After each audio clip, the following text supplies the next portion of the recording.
So today's lecture is on what is the difference between prediction, simulation and optimization. Actually you see, as we know that with numerical models you can basically do you can basically achieve three objectives or three different types of objectives. One is prediction, second is simulation, and third is optimization. So but what is the basic difference between prediction, simulation and optimization? Now let us see, this is one of the regression model, very popular linear regression model, represented a straight line. This is y is equal to mx plus c, x is your input and y is your output.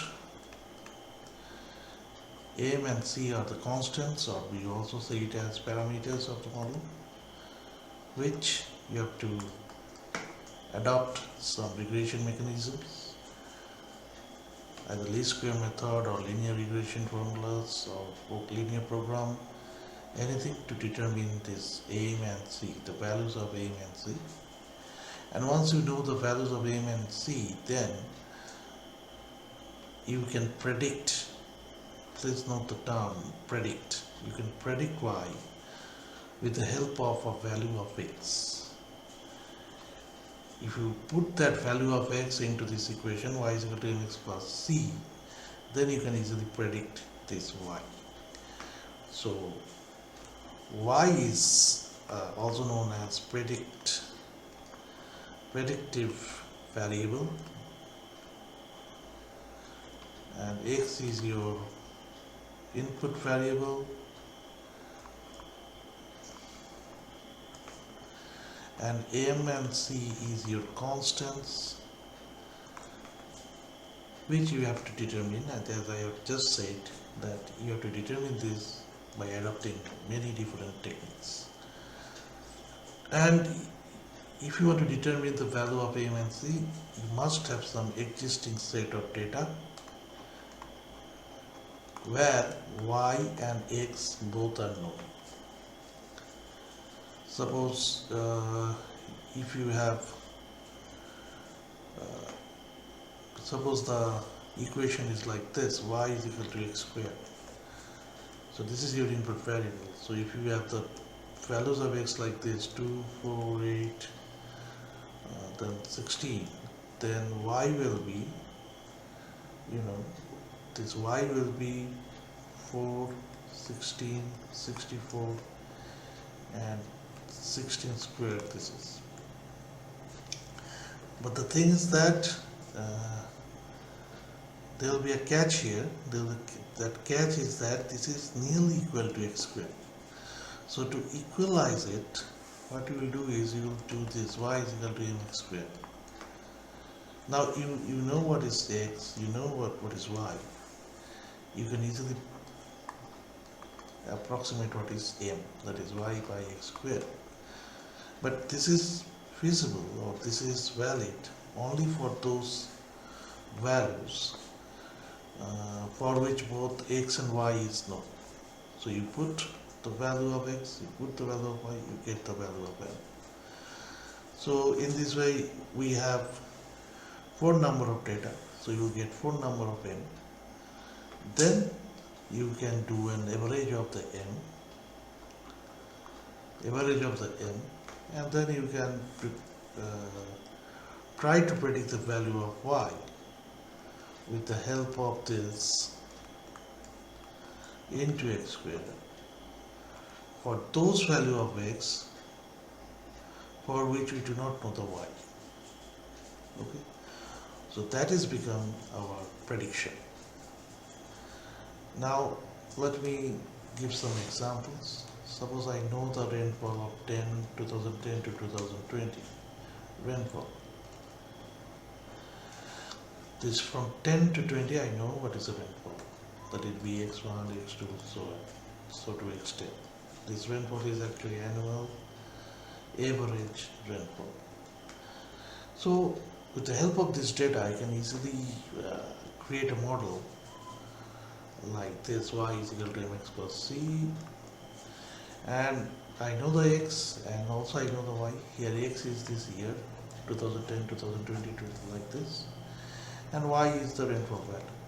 So with the help of y and x, I can easily determine m and c. And once I determine m and c, and I will use the average value of m or average value of c, or whatever method I wish to adopt, and I will prepare a model, an equation like this: y equals to, say for example, this is 32x plus 4. This is an example I have given. Now I want to predict that what will be the rainfall in the year 2021. Remember, the known data is, the known rainfall is available only for the year 2010 to the year 2020. Annual average rainfall for all these 10 years. And now I want to know what will be the rainfall at the year 2021. So I have the x here, but I do not have the y here. Note that here the rainfall is y and this is x. Although I have indicated rainfall as x1, x2, x3, but that is an example only. But the rainfall is y and this year is x. That is how the model is configured. So what we will do is, now I know the value of x 2021. So 32 into 2021 plus 4 will give us the value of rainfall at the year 2021. But certainly this will be the predicted value of rainfall, not your not your original value of rainfall. So this is known as prediction. When I do not know the value of the output for a certain set of input, and I develop a model for predicting that y or that output with the help of that certain set of input, then that is predictive model.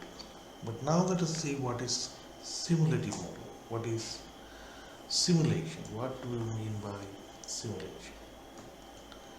Now for simulation, what happens is, simulation is a set of x which is being designed, and we want to know under this design circumstances what will be the value of y. So take some example, like if I know that after 10 years the value of evapotranspiration will be 10 and the value of rainfall is 100, what will be the value of runoff or discharge? Right? If I know the value of evapotranspiration 10 and rainfall as 100, this is in say centimeters, 100 centimeters, and this is also in centimeters. So I am creating this scenario that, say for example, in the future, if the value of evapotranspiration is 10 and the value of rainfall is 100, then what will be the runoff? Now you have all the historical data, or I'll not say all, suppose 50 years historical data of evapotranspiration, rainfall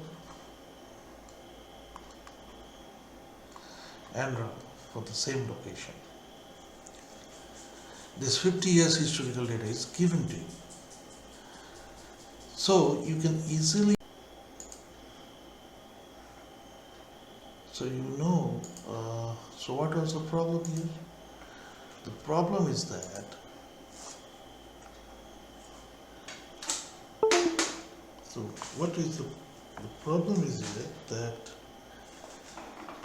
your historical data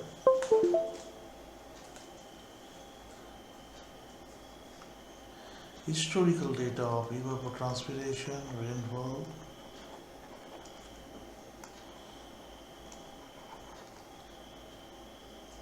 runoff or discharge of a certain watershed is given.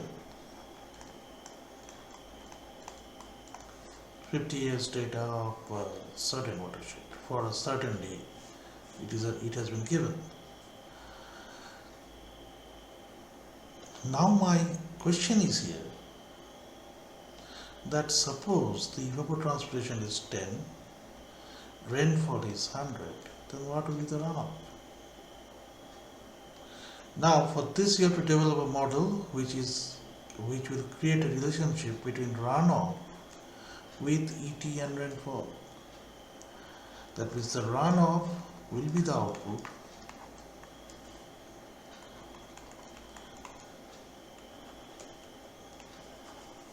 ET and rainfall will be the input.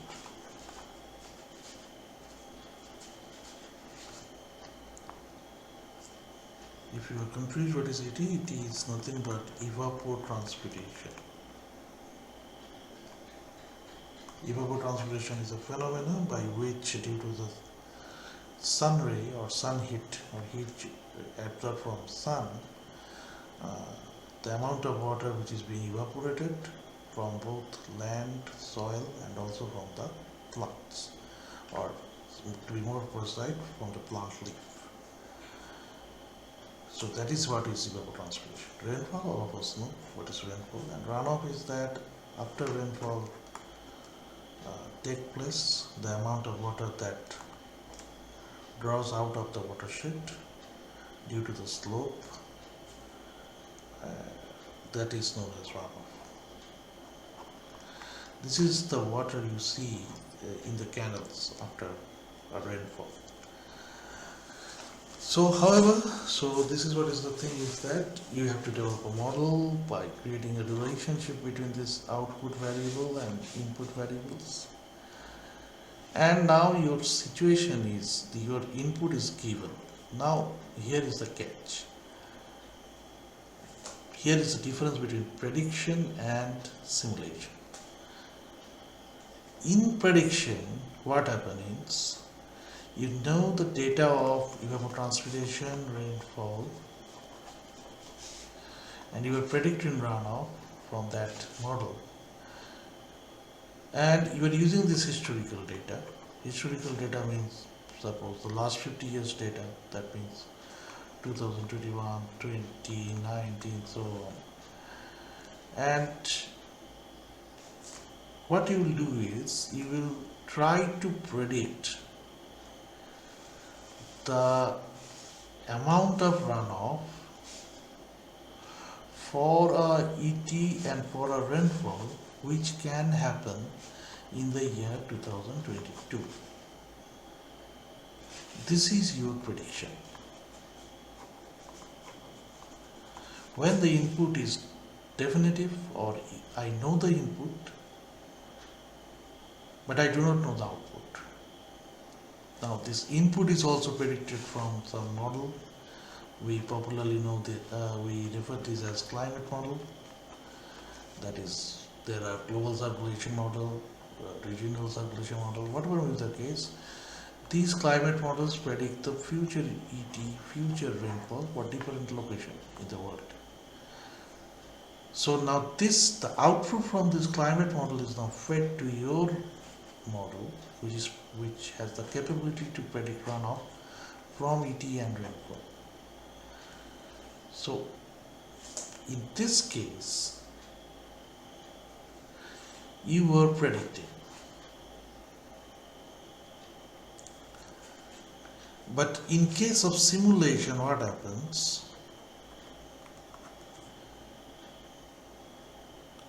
You have imagined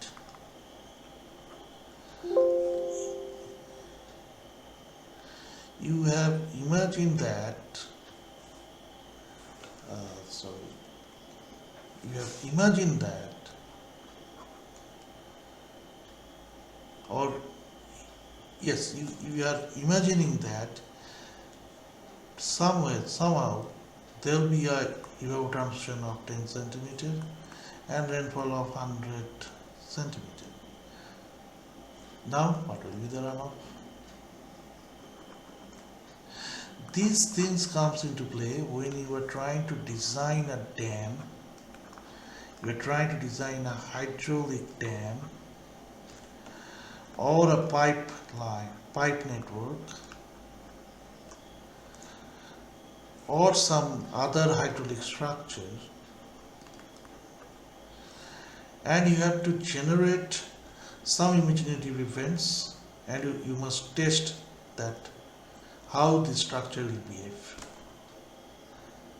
So that is why these 10 centimeter, 100 centimeter will have something known as return period associated with it. Return period is actually just the inverse of probability of the event, probability of occurrence of these events. For hydrology, this is the case. For other cases, the clients will give you some criteria based on which you have to design your model. And your model will be the same model as your predictive model. However, in this case, the job for that model is to simulate the situation. To simulate the situation such that your structure, your hydraulic structure or your design can be tested. So, this is what is known as simulation. In this case, you see, when you are designing a hydraulic structure, hydraulic dam, you must be prepared for the event that is very common. Event means I am referring to precipitation, that is rainfall. So your dam must be capable to withstand the impact of this rainfall, which is common in that watershed. But not only that common rainfall, the uncommon rainfall that can take place or have taken place in the last 200 years or the last 50 years or 100 years, for that also your dam must be capable to withstand the impact of that rainfall, which has happened in the last 50 years for one time only. So that is known as simulation, creating the situation and testing how the output variable behave. Okay, so this is simulation is gone. Now what is optimization? What is optimization? Optimization is very simple. Take the example that second example I have given you. Y is equal to mx square. So here my target is to maximize y. Now this is our constant. The same I have already defined. Defined means I have already found the value of the same. Suppose it is 2. 2x square, y is equal to 2x square. Now this x is your input for prediction and simulation, but for optimization this will be your design variable. What is this? This is your design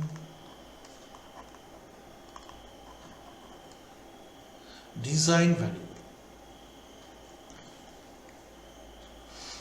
So here your goal is, now this design variable can have some constraints. That means your y can be maximized by changing this x, but this x can be changed within, suppose for example, 0 to 1. So this is your constraint. Below 0, that is negative. Negative value, your x is not allowed to take. And also another thing to note is that So we are talking about optimization. So, and also this 1, x cannot take any value greater than 1. So these are constraints or limits, whatever you may tell this is.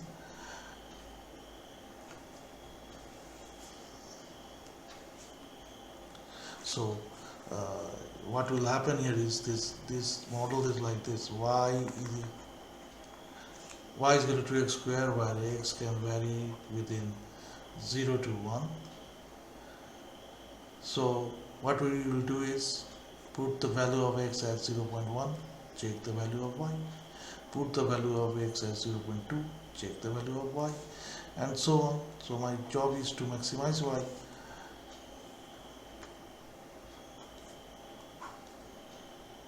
So this will be your curve from where this is the bound 0, this is the 1. Suppose this is your x and this is your y. So here you will get the maximum value suddenly, y is equal to x squared. So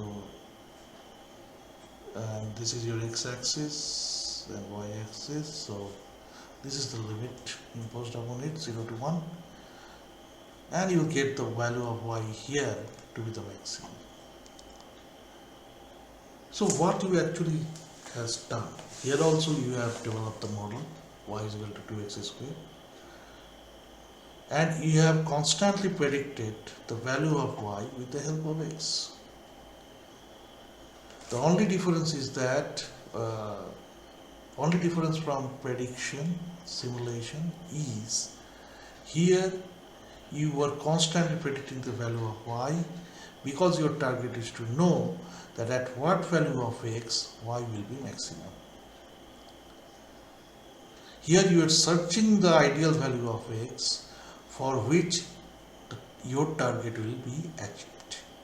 Here your target is y, so you are searching that optimal value of x where your y is maximum, because your target is to maximize y.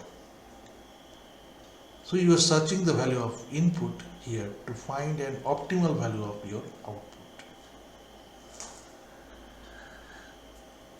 So this is your optimization. And in case of simulation, you are creating some inputs and you are checking what is the impact of those simulated imaginary input on your output variable. So this is your simulation. And lastly, what is your prediction? Prediction is that you know the value of x, you want to know the value of y, because y is unknown for this x. So for this rainfall, how much amount of runoff may occur? So rainfall you know, but runoff you do not know. So as I have said earlier, that prediction, then our simulation, and our this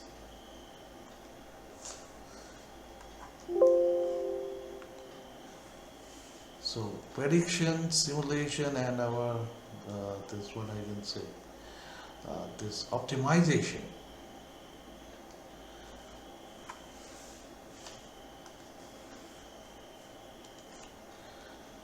are basically the same.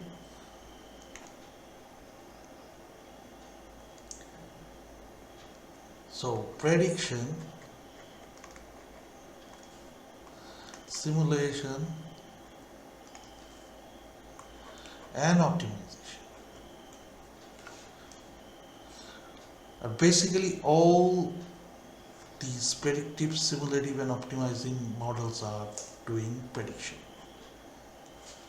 But the purpose of this prediction is different. For the purpose of prediction for the predictive models, the purpose is that I want to know the unknown output for some known input. Correct? For simulation, imaginary input is known.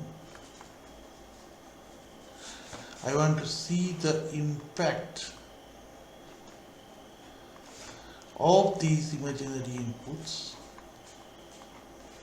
on the output.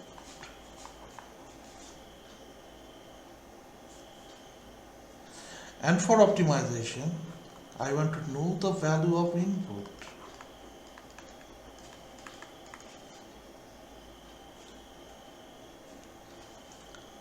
for which output will be optimal or desired or the target. Based on satisfying some criteria, I want to know the value of input for which I will get my targeted output or optimal output or the desired output. So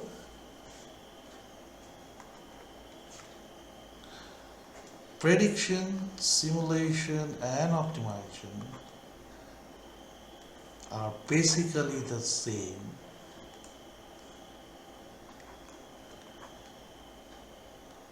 The same predictive model, okay? But the purpose is different. The purpose is different. So I can say that all predictive models can optimize, can simulate. But all optimization model cannot be used for prediction and simulation, or all simulative model cannot be used for optimization and prediction. So basically what happens is the predictive model is generating these two, simulative and optimizing models. So I hope you have understood what is the basic difference between these things, this prediction, simulation and optimization.